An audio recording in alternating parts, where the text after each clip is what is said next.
السلام عليكم، مرحبا بكم مع وصفات حكيمة كيك.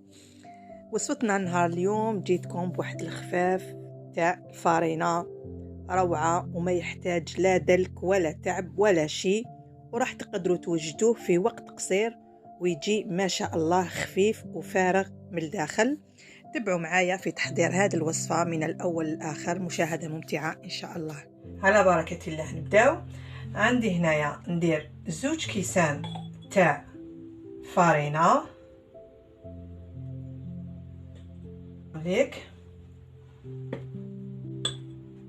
يعني نعمرهم حتى للفم ونعاود نجوز لهم هكذايا. نزيد لهم مغرفة كبيرة تاع خميرة تاع الخبز،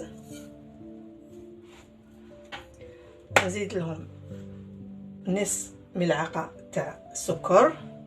الآن دوكا نزيد لهم 2 كيسان تاع ماء يكونوا دافيين.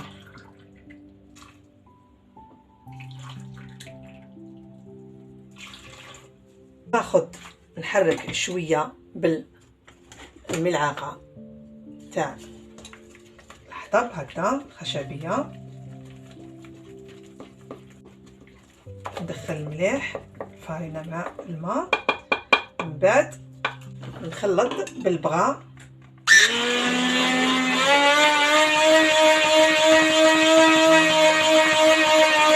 هنا بعد ما خلطته يعني شويه راح نخليه نغطي عليه ونخليه لمده 10 دقائق. هذا مكان 10 دقائق. هنا بعد ما تفاعلت لي الخميره راح نبدا نزيد لها الفارينه.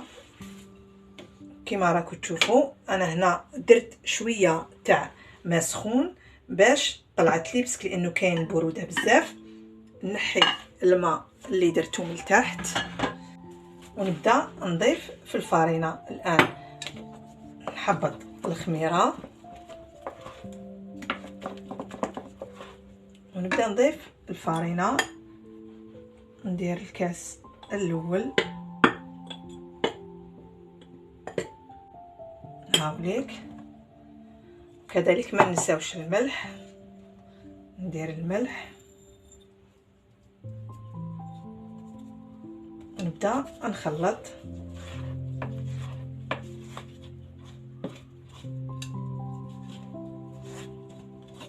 نضيف الكاس الثاني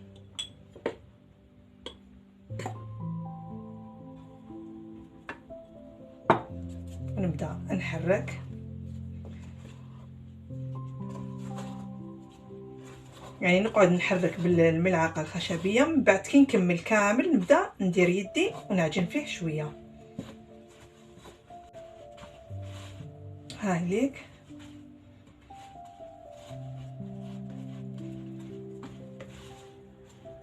تجيني هكذايا بهذا القوام. نسيي نخبطها غير هكذا، بس انا ما راحش نقدر نعجنها. كي تكون متلوقه لازم الانسان الواحد يدير لها غير هكذا، يخبط غير بيديه. وراح نزيد نخليها تريح واحد 4 ساعات هكا ونعاود نولي ليها. هنا بعد ما خليته ريح لي 4 ساعات راح نكسر الخميره هكذا، نكسر العجينه تاعي. ودائما انا ندير هنا شويه تاع ماء دافي هكا باش تمتم يعني يطلع لي. راح نضيف له مغرفه صغيره تاع خميره كيميائيه هكذايا، نعمرها. وراح نضيف غير قطره تاع الماء هكذا باش تتخلط لي شويه هذيك الخميره باش نقدر ندخلها في العجينه. نحاول ندخلها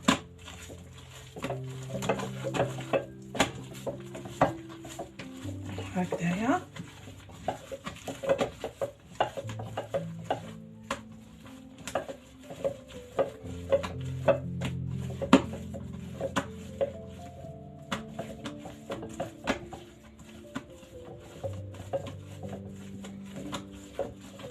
يعني نخبطها غير هكذا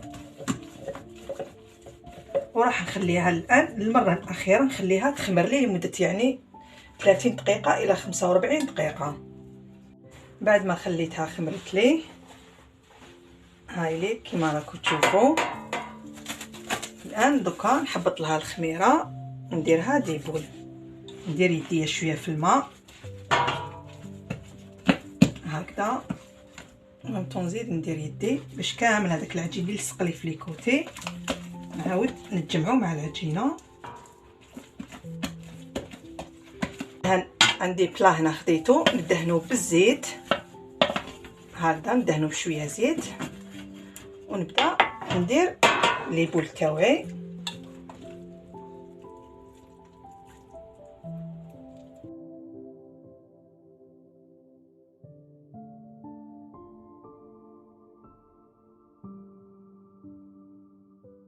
هنا بعد ما درت كامل لي بول تاوعي راح نحطهم تكوتي ونبدا نحط الزوج مقلات اللي راح نقلي فيهم وهكذا، ونبدا نقلي في الخفاف تاعي كيما راني نشوف. هنا بدات طيب لي من تحت شويه، نسيي نرفدها ونحطها في المقله الدوزيام. نزيد ندير الحبه الثانيه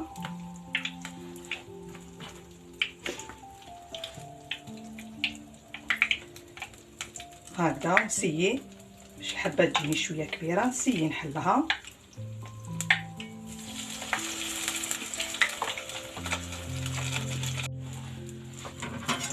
وهكذا الخفاف تاعي نقلب دائما الحبه نقلبها.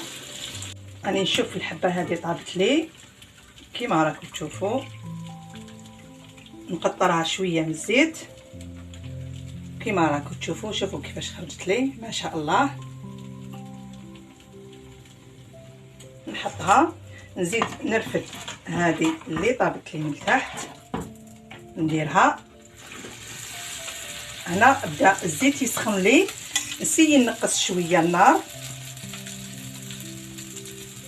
فوالا هكذا حتى وين نكمل الحبات تاوعي.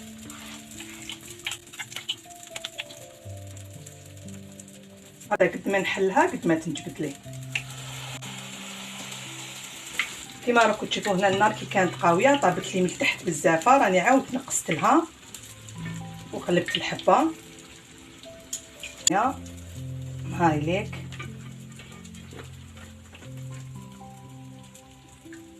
كيما راكم تشوفوا نقطرها مليح مليح وشوفوا ما شاء الله. شوفوا كيفاش يعني خرج لي، يعني دار لي هذوك الفقاعات يدل على اللون الخفاف تاعنا راهو مليح.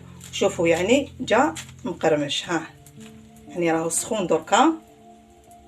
ان شاء الله الوصفه تاع نهار اليوم تكون نالت اعجابكم وتجربوا هذه الوصفه وتدعموني ان شاء الله بالتشجيعات تاعكم. ما تنساونيش بجمل الفيديو، وما لي نقول لكم شهيتكم بالصحه ونتلاقاو في عدد مقبل ان شاء الله. سلام.